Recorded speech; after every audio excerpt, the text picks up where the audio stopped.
enigmatic echoes. Picture a land of staggering scale, a nation whose surface area spans a colossal 17 million square kilometers. This is Russia, a country that alone claims 1/9 of our planet's entire landmass. To grasp its immensity, consider this. It is 51 times larger than Vietnam.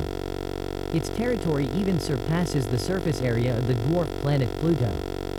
Yet, this vast domain is ruled by a harsh and unforgiving climate, where a permanent blanket of ice and frost claims 7% of the land.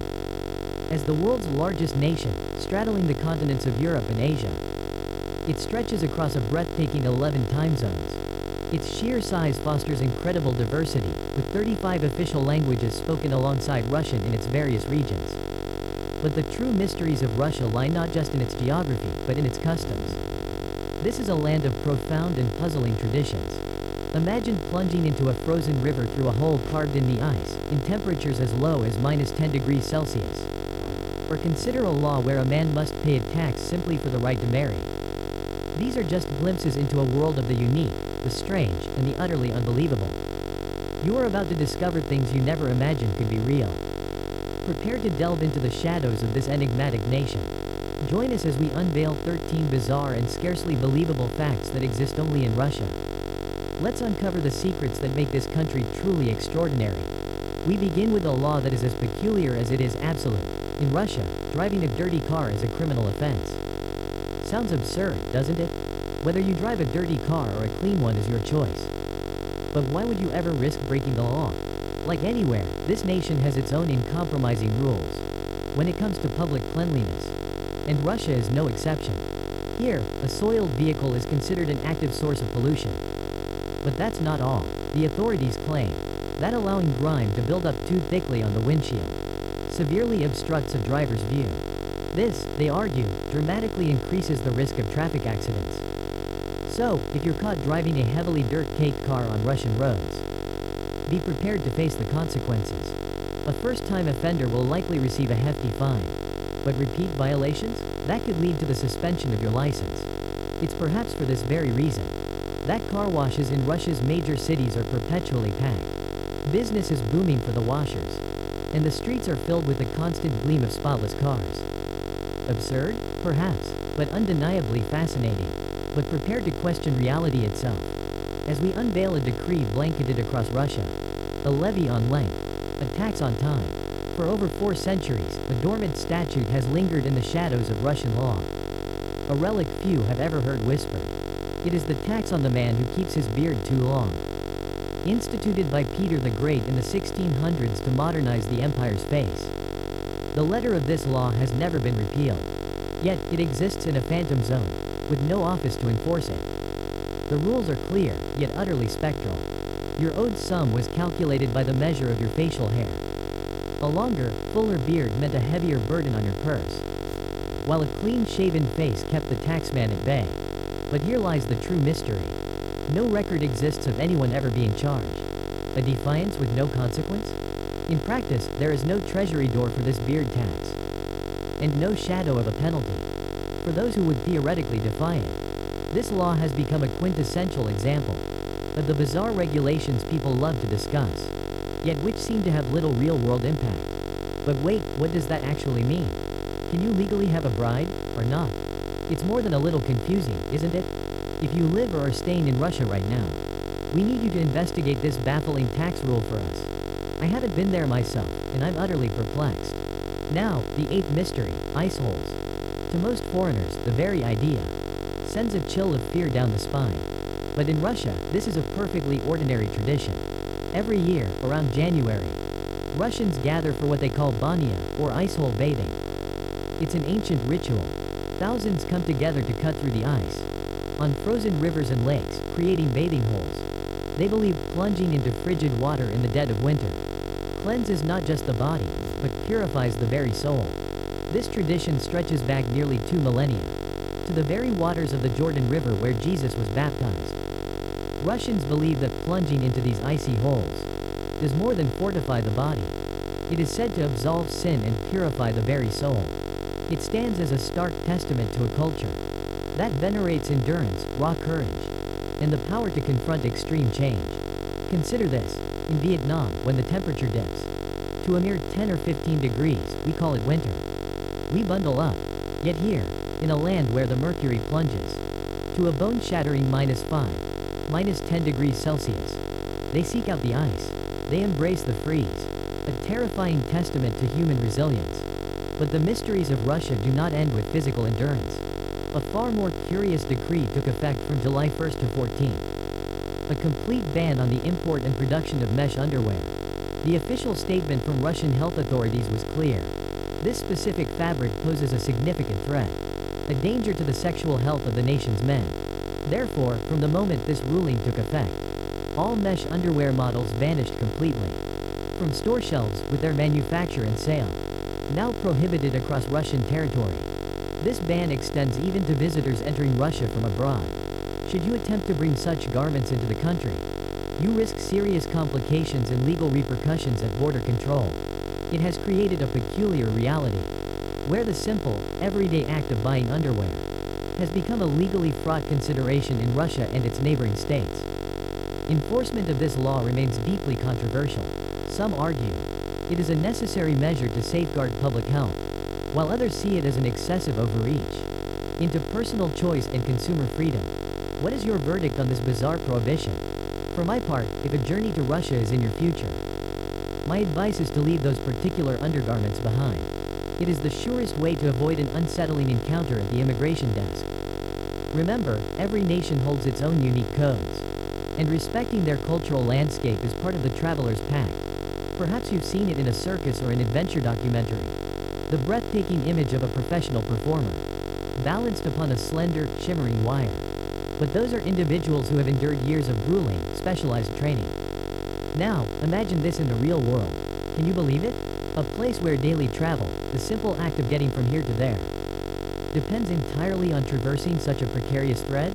It exists. This is the reality for the people of Sotska-1, a remote Avar village in Russia's mountainous Dagestan region. The origins of their extraordinary tightrope walking tradition are lost to time, a mystery woven into the very fabric of the village. Yet, one astonishing fact is undeniable. For over a century, every man, every woman here, anyone of sound body, has mastered the art of the high wire. Even the village children walk these ropes to school, their path a thin line slicing across treacherous gorges. For many, this skill becomes a destiny, leading them to become celebrated circus performers. And legend whispers of an even more impossible feat. The men of Sotska-1 once mastered walking the wire while balancing a asterisk ladder steady in their hands. A desperate shortcut, forged in the air, to reach their lovers faster. Tired of the grueling daily treks to mountain villages just to court a girl, these young men sought another way. And they found it, in the sky. Tightrope walking became their ideal, perilous solution. Yet, few outside the village believe this romantic tale. Some locals offer a more practical, chilling reason. It was simply the most efficient way to cross raging rivers and bottomless chasms when bridges failed. Others whisper a darker motive. In Sotska-1, the soil tells a grim story. No arable land, no grain, no bread. To feed their families in this impossible place, the men had to turn their bodies into a commodity. They walked the wire for money. They performed across Russia, into Central Asia. A select few even traveling as a national troupe, carrying the pride and the desperation of their entire country on their shoulders. The tightrope system of Sotska-1 is ancient. But its true origin? That mystery still hangs in the balance. To bring pride to the whole country, Sotska-1's tightrope walking system has existed for a long time. So much so, its origins are lost to time. But by the 19th century, this art had become legendary in the remote Dagestani region. Tightrope walking schools in Sotska-1 were established to train children as solo performers. Many graduates have graced major stages across Russia and claimed top prizes in international competitions. But those glory days have faded, and the impact on Sotska-1 has been profound. Many now believe there is no future in pursuing a life on the road. So, the young have abandoned the village for stable employment in Russia's towns and larger cities. Only a handful remain, keeping the village tradition alive as a mere hobby. A bittersweet legacy. But imagine walking that rope, with nothing but the void below. A terrifying chasm. Sinister, truly. For the longest time, I was convinced it was an ambulance. Its sole purpose is to transport patients for urgent medical care. But what happened when they arrived will shatter every assumption. Every initial thought you had becomes completely irrelevant. The reason this bizarre practice exists in Russia? Many of its cities have boulevards stretching 10 lanes wide. Yet, paralyzing traffic jams still plague the region. This has led Russia's wealthy elite to a shocking solution. They rent ambulances, just to use the priority lane and bypass the gridlock. As a result, beyond emergencies, many ambulances now operate a clandestine passenger service. Some go even further, modifying their personal vehicles, disguising them as emergency transports. This grants them unrestricted access to the priority lane. No speed limits, no questions asked. It's an almost unbelievable level of difficulty, a reality that seems to exist only in Russia. It makes you wonder, does living in Vietnam seem like paradise by comparison? But Russia holds another secret, a monument to scale. As a vast nation of extreme and diverse terrain, it is famed for an expansive, sprawling railway network. Holding the title of the world's largest country, Russia also possesses one of the planet's longest railway lines, a true steel artery, spanning a staggering *** 85,500 kilometers ***. The arteries of this nation are laid in steel. Annually, its railways pulse with life, carrying ** 1.08 billion passengers, and moving a colossal ** 1.2 billion tons of cargo. And this number is only projected to grow. Among these veins lies a legend, the * Trans-Siberian Railway, stretching * 9,289 kilometers * from end to end. It stands as one of the planet's most formidable and * continuously active * routes. This vast, intricate network has been the backbone of the nation, forging a transportation infrastructure of immense strength, and delivering incalculable strategic and economic advantages. Through relentless investment and expansion, Russia solidifies its status as a titan of the rails, a title it guards fiercely. Should you ever find yourself there, consider a journey on these tracks. Traverse a landscape seen by few outsiders. You need not ride its entire, epic length to feel the profound and humbling scale of it all. Now, consider a different kind of national staple, where you might think of vodka or beer as drinks for celebration or obligation. Beverages to be approached with caution. In Russia, the story is profoundly different. Here, they are not mere alcohol. They are * woven into the fabric of daily life *, commonplace, accepted, and utterly ordinary. It's a daily staple, woven into the very fabric of life here. The vodka base is profoundly popular in Russia, but its origins hold a darkly ironic twist. The word vodka itself derives from the Russian word for water, which may explain its disturbingly casual, everyday consumption. Adding to the mystery, Russians did not legally classify beer as an alcoholic beverage, a loophole that remained until the year 2013. Statistics reveal a chilling truth. The average Russian consumes about 18 liters of pure alcohol annually, a rate that is double the threshold considered dangerously lethal. It's estimated that each year, beer-related issues claim the well-being of nearly 500,000 people. And perhaps this is the grim reason why a staggering 25% of the male population never reaches the age of 55. So you see, the old saying holds a terrifying truth. To lean on the steel is to court a tragic end. When you confront the mortality rates linked to drinking in Russia, the true, chilling danger of this cultural norm becomes horrifyingly clear. Now, consider Lake Karachay. From above, its waters are a serene, carpet-like green, a vision of peace that is a complete and utter lie. This is no vacation spot. It is a lake of death. In the 1990s, a single hour standing on its shore would expose a person to a lethal 600 Rentgen of radiation, a dose more than sufficient to kill a healthy adult. Deep in the Chelyabinsk region, south of the Ural Mountains, lies a body of water with a dark secret. Discovered in the 18th century, this is the world's most radioactively contaminated lake. It is a place of eerie transformation, sometimes vanishing entirely when its water sources run dry. The corruption began in 1951. The Mayak Production Association, a titan of the Soviet nuclear program, chose this lake as its grave. They began dumping their most hazardous radioactive waste here, rebranding Karachay Lake as the chillingly clinical Reservoir V9. For decades, the poison flowed directly into its waters. The lake spans less than 260 hectares, and beneath its surface, at a depth of only 3 to 4 meters, lies a stratified nightmare. Layers of sediment holding some of the highest concentrations of radioactivity ever recorded. The pollution level in Lake Karachay is a fact that chills the bone. It is twice as contaminated as the Chernobyl zone after the 1986 disaster. The accumulated waste emits a staggering 120 million curies of radiation annually. A silent, perpetual scream. Experts estimate that cleaning this lake could take centuries, millennia even. But there is a more terrifying possibility whispered in some reports, that we may never be able to cleanse it. The poison is that permanent. Now, let us shift from an environmental mystery to a social one. They say a smile is priceless. But in Russia, it is measured, scrutinized, even restricted. Why would a people have to learn not to laugh? What is the reason behind this stern facade? In Russia, spontaneous, reasonless laughter is not the cultural norm. It is often viewed with suspicion, a sign of frivolity or insincerity. The mystery is not of law, but of depth. A cultural code where a smile is a commodity, not given freely, but earned or shared in trust.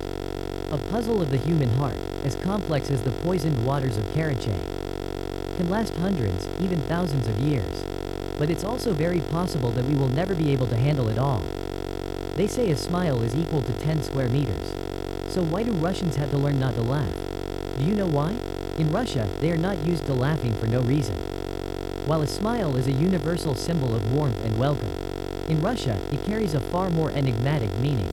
Here, a casual smile is often perceived not as friendliness, but as a sign of superficiality or even weakness. A mask that hides one's true state of mind. A genuine Russian smile is a rare and precious commodity, reserved strictly for close friends and family. You will not find it freely given to strangers on the street. So, if you offer a smile in Moscow and are met with a stoic, impassive face, do not take it personally. You have not caused offense. You have simply witnessed a profound cultural code in action. The day of conception. Now, we delve into one of Russia's most unusual and strategically bizarre holidays. Every September 12th, in the Ulanovska region, the birthplace of Vladimir Putin, a state-sanctioned event known as the Day of Conception unfolds. Workers are given the day off, for a very specific patriotic purpose, to procreate. And the data suggests it works. Consistently, every following June, a significant spike in the Russian birth rate is recorded. As an incentive, any Ulanovska resident who gives birth on the subsequent national day, June 12th, is rewarded with a staggering bounty, cars, refrigerators, cash, and other lavish prizes. This focus on fertility taps into a deep and strange national history. For instance, Russia holds one of the most shocking human records in existence. In the 18th century, a peasant woman named Valentina Vasilyeva is documented to have given birth 27 times, 16 pairs of twins, 7 sets of triplets, and 4 sets of quadruplets. A total of 69 children, all fathered by the same man. A fact so extraordinary, it borders on the unbelievable. If we continue down this path, we'll be left with nothing but empty nests, won't we? Yet, strange customs cling stubbornly to the present. It's a startling contradiction. Modern Russia, embracing new values and technologies, still harbors countless souls bound by ancient superstitions. These rituals are echoes from a darker, deeper past. Whispered stories passed down through generations, refusing to be silenced. One widespread practice is to knock 3 times on wood, or spit over your left shoulder to ward off a curse. To an outsider, it feels bizarre, almost primitive. But for many Russians, this isn't mere habit, it's a shield. A necessary ritual to protect oneself and one's family from unseen malice. And the omens don't stop there. Superstitions woven around animals and birds are eerily common. Take the cuckoo, a mysterious figure in Slavic folklore, believed to hold the secret to a person's lifespan. Hear its call? Count the notes. Each one is said to mark a year you have left to live. In stark contrast, the black cat is a shadowy portent of misfortune. Dream of one, especially if it's crying? It's seen as a grim warning of impending illness. Let one cross your path, and you might be inviting a cascade of trouble and ill fate. Even a dream of bird droppings staining your clothes is interpreted not as a nuisance, but as a cryptic sign, a promise of sudden profit, or a shocking betrayal. An omen that can spark fierce debate, or summon incredible fortune. Especially on New Year's Eve, Russians embrace celebration. believing the spirit of that single night will shape their entire year to come. This belief is woven into the very fabric of their lives. So, before you journey to Russia, to avoid any unfortunate missteps, you must learn their most common superstitions. For instance, money must never be passed directly hand to hand. They believe banknotes carry energy, including dark, negative energy. And never, under any circumstance, leave an empty bottle standing on the table. It's an invitation for financial ruin and strife within the home. Gifting a watch is strictly forbidden. And never hand anything to someone across a threshold. The stranger the rule, the more seriously it's taken. Now, consider this. When the air grows cold, many creatures seek shelter, retreating into hibernation. But in Russia, they do the exact opposite. This is a land famed for its extremes. In its Arctic realms, Siberia, the Far East, winter unleashes a truly brutal fury. Temperatures can plunge to a staggering -30 degrees Celsius, and far, far lower. Yet, the relentless cold is no match for the human spirit. Life, against all odds, persists. Even in the deepest, darkest heart of winter, the pulse of daily life beats on. The people of Siberia and the Russian Far East do not merely hibernate, waiting for a thaw. They venture out, to work, to journey, to seek joy in the frozen expanse. They possess secrets, ancient knowledge passed down for surviving this beautiful, brutal world. From layers woven for absolute warmth, to vehicles born from ice and snow itself. For them, winter is not an obstacle to be overcome. It is the very fabric of their existence. Behold their world. The silent hunt, fishing through a pane of thick ice, the roar of a snowmobile across a white desert, and the vibrant, defiant warmth of traditional festivals held under a sun that offers no heat. Imagine it. A festival of snow and ice, blossoming in the very heart of the Siberian deep freeze. Forged by resilience and a stark acceptance of nature's terms, these Russians have cultivated a way of life that is utterly unique. A sustainable existence, perfectly and unforgettably adapted to the edge of the world. This is more than routine, it is culture. It is identity. A legacy of endurance, carved into the permafrost and passed from one generation to the next. A formidable spirit, is it not? One that might give even the most dedicated homebody pause for thought. As you can see, Russia is a land of endless enigmas and astonishing contradictions. Should you ever walk its streets and witness these wonders, do not be alarmed. In the land of the birch and the bear, this is simply the way of things. Of all the mysteries we've unveiled today, which facet of Russia left you the most profoundly intrigued? We want to hear from you. Share your thoughts and theories in the comments below. If this journey into the unknown intrigued you, show your support with a like for Enigmatic Echoes. Subscribe and turn on notifications so you never miss another revelation from the shadows. Until our next encounter with the unexplained, stay curious. Subscribe to Enigmatic Echoes now, and ensure you never miss a captivating discovery.